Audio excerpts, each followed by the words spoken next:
മഗ്ഫിറത്തിന്റെ പത്ത് ഇന്നത്തെ അസറോടുകൂടി നമുക്ക് ഇവിടെ പറഞ്ഞ് ഏറ്റവും പാപമോചനത്തിന് നരകമോചനത്തിലേക്കൊക്കെയുള്ള പത്തിലേക്കാണ് നാം കടക്കുന്നത്.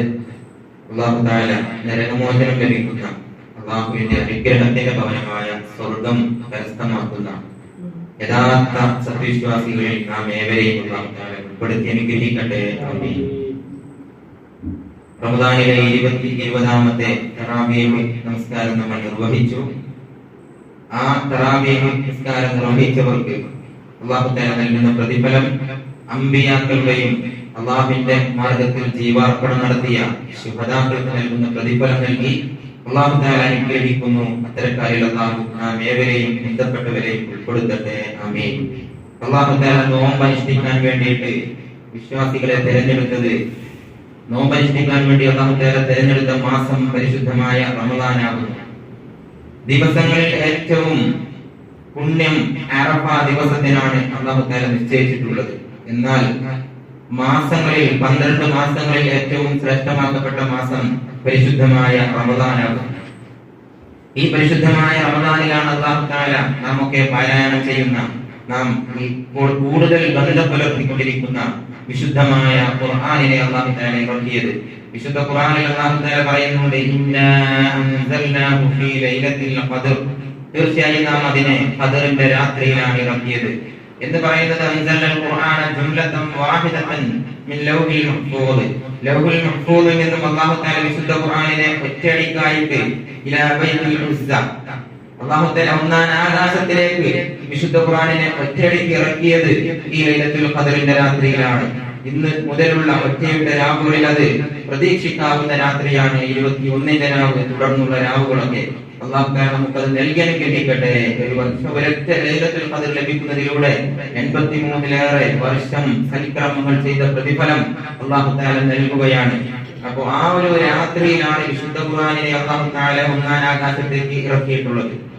എന്നിട്ട് 23 വർഷത്തിനിടക്കായിട്ട് ജിബ്രീൽ അലൈഹിസ്സലാം മുഖേന റസൂലുള്ളാഹി സ്വല്ലല്ലാഹു അലൈഹി വസല്ലം തങ്ങൾക്ക് അല്ലാഹു തആല വിശുദ്ധ ഖുർആനിനെ ഘട്ടം ഘട്ടമായിട്ട് അവസരോചിതമായിട്ട് സന്ദർഭത്തിനനുസരിച്ച് സാഹചര്യത്തിനനുസരിച്ച് അല്ലാഹു തആല ഇറക്കി കൊടുത്തു.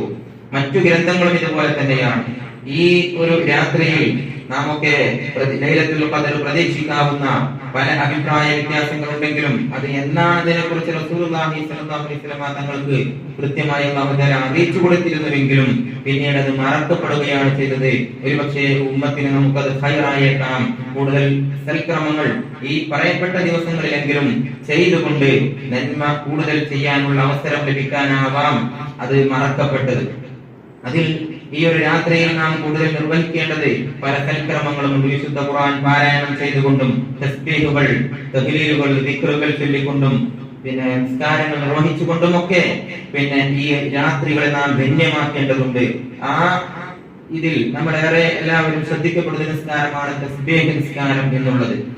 അത് കഴിയുമെങ്കിൽ നിബിധങ്ങൾ പറഞ്ഞത്, കഴിയുമെങ്കിൽ നീ താങ്കൾ അത് എല്ലാ ദിവസവും നിർവഹിക്കണം. തസ്ബീഹ് നിസ്കാരം എന്നുള്ളത് വളരെയേറെ കഴിഞ്ഞു പോയ പാപങ്ങൾ അത് നിർവഹിക്കുന്നവന്റെ എല്ലാ പാപങ്ങളും എല്ലാ ദോഷങ്ങളും അല്ലാഹു തആല പൊറുക്കപ്പെടുന്ന പുണ്യമേറിയ നമസ്കാരമാണ് തസ്ബീഹ് നമസ്കാരം എന്നുള്ളത്.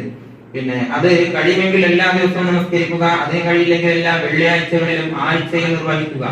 അതിന് കഴിയില്ലെങ്കിൽ മാസത്തിലോ അതുമല്ലെങ്കിൽ വർഷത്തിലോ അതുമല്ലെങ്കിൽ ആയുഷ്കാലത്തിൽ ജീവിത കാലഘട്ടത്തിൽ ഒരു പ്രാവശ്യമെങ്കിലും നിർവഹിക്കണമെന്ന് പറയുമ്പോൾ അതിന്റെ പ്രാധാന്യവും മാഹാത്മ്യവും പുണ്യവും അത് നിർവഹിച്ചാൽ ലഭിക്കാവുന്ന കൂലിയും ഒക്കെ നമുക്ക് ഊഹിക്കാവുന്നതേ ഉള്ളൂ. 300 തസ്ബീഹുകളാണ് 4 റക്അത്തായിട്ട് നാം നിർവഹിക്കുന്ന തസ്ബീഹ് നിസ്കാരത്തിൽ കൊണ്ടുവരാൻ ഉണ്ടാവുക. 300 തസ്ബീഹ് എന്ന് പറയുമ്പോൾ സുബ്ഹാനല്ലാഹി വൽഹംദുലില്ലാഹി വലാ ഇലാഹ ഇല്ലല്ലാഹു വല്ലാഹു അക്ബർ എന്ന ഈ തസ്ബീഹ് നിസ്കാരത്തിൽ പറയപ്പെട്ട ദിക്റുകൾക്ക് പുറമെ ചൊല്ലിയിട്ടുള്ള ഒരു നിസ്കാരമാണത്.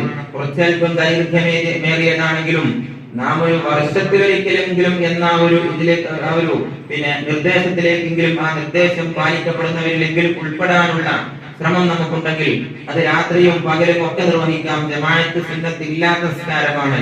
രാത്രിയാണെങ്കിൽ 2 റക്അത്തായിട്ടും പകലാണെങ്കിൽ 4 റക്അത്ത് തുടരെയായിട്ടും നിസ്കരിക്കലാണ് നല്ലത്. എങ്ങനെയും നിസ്കരിക്കാവുന്നതാണ്. ഈ 300 തസ്ബീഹ് എന്ന് പറയുന്നത് പിന്നെ ഒരു റക്അത്തിൽ 75 തസ്ബീഹ് വരും. സുബ്ഹാനല്ലാഹി വൽഹംദുലില്ലാഹി വലാ ഇലാഹ ഇല്ലല്ലാഹു വല്ലാഹു അക്ബർ എന്ന തസ്ബീഹ് ഒരു റക്അത്തിൽ തന്നെ 75 പ്രാവശ്യം വരുന്നതാണ്. ഇതിൽ അത്തഹിയാത്ത് ഓതുമ്പോൾ ഈ തസ്ബീഹ് അതിന് മുമ്പാണ് ചൊല്ലേണ്ടത്. ബാക്കിയുള്ളതൊക്കെ പറയപ്പെട്ട ദിക്റുകൾക്ക് ശേഷം, ഫാത്തിഹക്കും സൂറത്തിനും ശേഷം, സുബ്ഹാന റബ്ബിയൽ അഅ്ലാ വബിഹംദിക്ക് ശേഷം, സുബ്ഹാന റബ്ബിയൽ അദീം വബിഹംദിക്ക് ശേഷം, സുജൂദിന്റെ ഇടയിലുള്ള ഇരുത്തത്തിന്റെ ദിക്റിന് ശേഷം, അത്തഹിയാത്തല്ലാത്തതെല്ലാം ശേഷമാണ് നിർവഹിക്കേണ്ടത്. എങ്ങനെയാണ് ഈ 75 തസ്ബീഹ് അതിൽ വരുന്നത്? ഫാത്തിഹ, സൂറത്ത് എന്നിവയ്ക്ക് ശേഷം 15 തസ്ബീഹ്, റുകൂഇലെ ദിക്റിന് ശേഷം 15, ഇഅ്തിദാലിൽ 15, സുജൂദിൽ ഒന്നാമത്തെ സുജൂദിൽ 10, ഫാത്തിഹയ്ക്കും സൂറത്തിനും ശേഷം 10, ഫാത്തിഹയ്ക്കും സൂറത്തിനും ശേഷം 15, ബാക്കിയുള്ളതിലൊക്കെ 10 ആണ് വരുന്നത്. റുകൂഇൽ 10, ഇഅ്തിദാലിൽ ദിക്റിന് ശേഷം 10, ഒന്നാമത്തെ സുജൂദിൽ ദിക്റിന് ശേഷം 10, ഇടയിലെ ഇരുത്തത്തിൽ 10, രണ്ടാമത്തെ സുജൂദിൽ 10, പിന്നെ ഇസ്തിറാഹത്തിന്റെ ഇരുത്തം എന്നൊരു ഇരുത്തം ഒന്നാമത്തെയും മൂന്നാമത്തെയും റക്അത്തിൽ വരുന്നുണ്ട്. രണ്ടാമത്തെയും നാലാമത്തെയും റക്അത്തിൽ അത്തഹിയാത്തായിരിക്കും ഉണ്ടാവുക. നമ്മൾ അല്ലാഹു അക്ബർ എന്ന് പറഞ്ഞ സുജൂദിൽ നിന്ന് ഉയർന്ന ഒരു ഇരുത്തത്തിൽ 10 പ്രാവശ്യം ചൊല്ലുക. ചെറിയതിനു ശേഷം തക്ബീർ ചെല്ലാതെ നൃത്തത്തിലേക്ക് ഉയരുക. ഇങ്ങനെ നോക്കുമ്പോൾ 75 തസ്ബീഹ് ഒരു റക്അത്തിൽ വരുന്നുണ്ട്. ഫാത്തിഹക്കും സൂറത്തിനും ശേഷം 15, പിന്നെ റുകൂഇലും ഇഅ്തിദാലിലും സുജൂദിലും ഇടയിലെ ഇരുത്തത്തിലും ഇസ്തിറാഹത്തിന്റെ ഇരുത്തത്തിലും ഒക്കെ 10 വരുമ്പോൾ ഒന്നാമത്തെ റക്അത്തിൽ 75. അങ്ങനെ 4 റക്അത്ത് കൂട്ടുമ്പോൾ 300 തസ്ബീഹ് ഈ നിസ്കാരത്തിൽ വരുന്നു. ഇങ്ങനെയുള്ള നിസ്കാരം നിർവഹിക്കാൻ നമ്മളൊക്കെ ശ്രദ്ധിക്കണം. അതിനുള്ള അവസരമാണ് നമ്മിലേക്ക് ഈ അവസാനത്തെ 10 കടന്നു വന്നിട്ടുള്ളത്. അതിൽ ഒന്നാമത്തെ റക്അത്തിൽ അൽഹാഖുമുത് തകാസുർ ഹത്താ സുർതുൽ മഖാബിർ എന്ന് തുടങ്ങുന്ന ഏറ്റവും ചെറിയ ചെറിയ സൂറത്തുകളാണ് അതിൽ ഓതൽ സുന്നത്തുള്ളത്. രണ്ടാമത്തെ റക്അത്തിൽ വൽ അസ്ർ ഇന്നൽ ഇൻസാന ലഫീ ഖുസ്ർ എന്ന് തുടങ്ങുന്ന ആ ചെറിയ സൂറത്ത്. മൂന്നാമത്തെ റക്അത്തിൽ സൂറത്തുൽ കാഫിറൂൻ ഖുൽ യാ അയ്യുഹൽ കാഫിറൂൻ എന്ന് തുടങ്ങുന്ന സൂറത്ത്. നാലാമത്തെ റക്അത്തിൽ ഇഖ്ലാസ് ഖുൽ ഹുവല്ലാഹു അഹദ് എന്ന് തുടങ്ങുന്ന സൂറത്ത്. ഇത് ഇങ്ങനെ ഈ ഓർഡറിൽ പിന്നെ പറയപ്പെട്ട സുന്നത്തായ കാര്യങ്ങളാണ്. ഒന്നാമത്തേതിൽ അൽഹാഖുമുത് തകാസുർ, രണ്ടാമത്തേതിൽ വൽ അസ്ർ, മൂന്നാമത്തേതിൽ ഖുൽ യാ അയ്യുഹൽ കാഫിറൂൻ, നാലാമത്തേതിൽ ഇഖ്ലാസ് എന്ന് പറയപ്പെടുന്ന ഖുൽ ഹുവല്ലാഹു സൂറത്ത്. ഇങ്ങനെ ഓതിക്കൊണ്ട് നമ്മൾ നിർവഹിക്കുകയാണെങ്കിൽ നമ്മുടെ ജീവിതത്തിൽ അത് വലിയ പിന്നെ പുണ്യമായിരിക്കും. അത് നിർവഹിച്ചവർക്ക് പിന്നെ കഴിഞ്ഞു പോയ പാപങ്ങൾ അല്ലാഹു തആല പുറത്തു കൊടുക്കുമെന്ന് പറയുമ്പോൾ നാം ശ്രദ്ധിക്കേണ്ടതാണ്. അതിനെക്കുറിച്ച് മനസ്സിലാക്കിക്കൊണ്ട് കുറ്റമറ്റ രീതിയിൽ അതിന്റെ രീതികളൊക്കെ മനസ്സിലാക്കിക്കൊണ്ട് നിർവഹിക്കാൻ നിങ്ങൾ തയ്യാറാവേണ്ടതുണ്ട്. അല്ലാഹു തആല അനുഗ്രഹിക്കണം എന്ന് മാത്രം പ്രാർത്ഥിച്ചുകൊണ്ട് ഞാൻ അവസാനിപ്പിക്കുകയാണ്. ഈ പരിശുദ്ധമായ ഒറ്റയിട്ട രാവുകളിലൊക്കെ കൂടുതൽ ആരാധനകളെ കൊണ്ട് ധന്യമാക്കിക്കൊണ്ട് നമസ്കാരവും തസ്ബീഹും തഹ്ലീലും ദിക്റുകളും ചൊല്ലിക്കൊണ്ട് ഈ സൂറത്തിന്റെ തഫ്സീറുകളിൽ കാണാൻ കഴിയുന്നത് ഇന്ന അൻസൽനാഹു ഫീ ലൈലത്തിൽ ഖദ്ർ എന്ന പിന്നെ സൂറത്തുൽ ഖദ്റിന്റെ വിശദീകരണങ്ങളിൽ കാണാൻ കഴിയുന്നത് തസ്ബീഹ് കൊണ്ടും നിസ്കാരങ്ങളെ കൊണ്ടും ദിക്റുകളെ കൊണ്ടും ആ രാത്രിയെ വിശ്വാസി ധന്യമാക്കണമെന്നാണ്, വിശ്വാസി കൂടുതൽ സജീവമാക്കണമെന്നാണ് പറയുന്നത്. അപ്പൊ അങ്ങനെയുള്ള രാത്രികളിൽ അത് മലക്കുകളുടെ സാന്നിധ്യം ആ രാത്രിയിൽ ഭൂമിയിലേക്ക് ഇറങ്ങി വരികയാണ്. അല്ലാഹു തആലയുടെ മലക്കുകൾ ജിബ്രീൽ അലൈഹിസ്സലാം ഉൾപ്പെടെയുള്ള മലക്കുകൾ ഇറങ്ങി വരികയും വിശ്വാസികളുടെ വീടാന്തരം കയറിക്കൊണ്ട് സലാം പറയുകയും അവരുടെ റഹ്മത്തിനെ ചൊരിയുകയും ചെയ്യുന്ന രാത്രിയാണിത്. അപ്പൊ അത് ലഭിക്കണമെങ്കിൽ അതിനെ നാം പ്രതീക്ഷിച്ചുകൊണ്ട് ആ മലക്കുകളുടെ സാന്നിധ്യം പ്രതീക്ഷിച്ചുകൊണ്ട് നന്മകൾ ആ സമയത്ത് ചെയ്തുകൊണ്ടേയിരിക്കണം. അല്ലാഹു തആല അതിനുള്ള തൗഫീഖ് നമുക്കൊക്കെ നൽകി അനുഗ്രഹിക്കട്ടെ. ആമീൻ. തസ്ബീഹ് നിസ്കാരവും മറ്റു തഹജ്ജുദും വിശുദ്ധ ഖുർആൻ പാരായണം ഉൾപ്പെടെയുള്ള സൽക്കർമ്മങ്ങൾ കൂടുതൽ ചെയ്യാനുള്ള മനസ്സും സമയവും തൗഫീഖും അല്ലാഹു നമുക്കൊക്കെ നൽകി അനുഗ്രഹിക്കട്ടെ. നമ്മുടെ ഹലാലായ ഉദ്ദേശം അല്ലാഹു തആല പൂർത്തിയാക്കി തരട്ടെ. നമ്മുടെയും നാമുമായി ബന്ധപ്പെട്ട മുഴുവൻ ആളുകളുടെയും രോഗങ്ങൾ അല്ലാഹു പരിപൂർണമായി ശിഫയാക്കട്ടെ. നമുക്ക് കൂടുതൽ സൽക്കർമ്മങ്ങൾ ചെയ്യാനും നന്മകൾ ചെയ്യാനുമുള്ള ആഫിയത്തും ആരോഗ്യവും അല്ലാഹു നൽകി അനുഗ്രഹിക്കട്ടെ. നമ്മിൽ നിന്ന് മൺമറഞ്ഞു പോയ നമ്മുടെ മാതാപിതാക്കൾ, ഗുരുനാഥന്മാർ, ജ്യേഷ്ഠാനുജന്മാർ, ഭാര്യ, സന്താനങ്ങൾ ഉൾപ്പെടെയുള്ളവർക്ക് അല്ലാഹു മഗ്ഫിറത്ത് പ്രദാനം ചെയ്യട്ടെ. ഈ മാസത്തിന്റെ പുണ്യം കൊണ്ട് അല്ലാഹു തആലയുടെ പാപങ്ങളൊക്കെ പുറത്തു കൊടുക്കട്ടെ. നാമുമായി ബന്ധപ്പെട്ടവർക്ക് അല്ലാഹു പരിപൂർണ്ണ ശിഫ നൽകി അനുഗ്രഹിക്കട്ടെ.